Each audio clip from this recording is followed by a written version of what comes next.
ক্যালিফোর্নিয়ার লস অ্যাঞ্জেলসে যখন দাবানলে ছারখার চারদিক, তখন আগুনের লেলিহান শিখাকে হার মানিয়ে অলৌকিকভাবে ঠায় দাঁড়িয়ে আছে পেলিসেডের মেলিবু এলাকার একটি বাড়ি।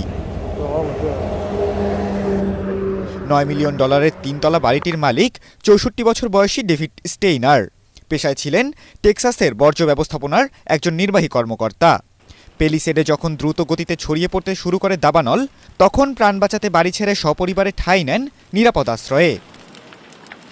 ভাবেননি আর ফিরে যেতে পারবেন নিজ ঘরে, তবে আগুন নেভার পর দেখলেন আশ্চর্য এক কাণ্ড। আশপাশের সব বাড়ি পুড়ে ছাই হলেও পুরোপুরি অক্ষত তার বাড়ি। এমনকি বাড়ির দেয়ালেও নেই আগুনের কোনো চিহ্ন, যেন ধ্বংসস্তূপের ওপর দাঁড়িয়ে আছে এক বাতিঘর।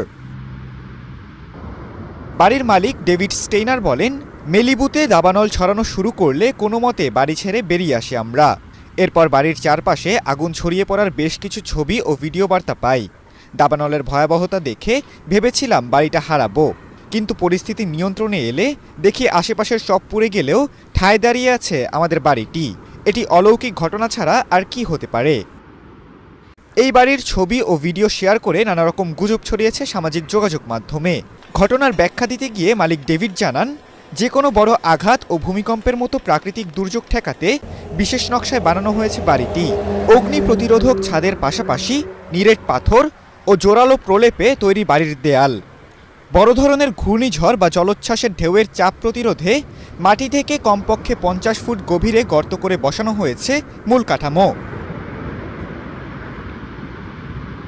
এমন ঘটনায় খুশিতে আত্মহারা ডেভিড ও তার পরিবার। বাড়িটিকে তারা ডাকছেন লাস্ট হাউস স্ট্যান্ডিং বা ধ্বংসস্তূপের শেষ বাড়ি হিসেবে।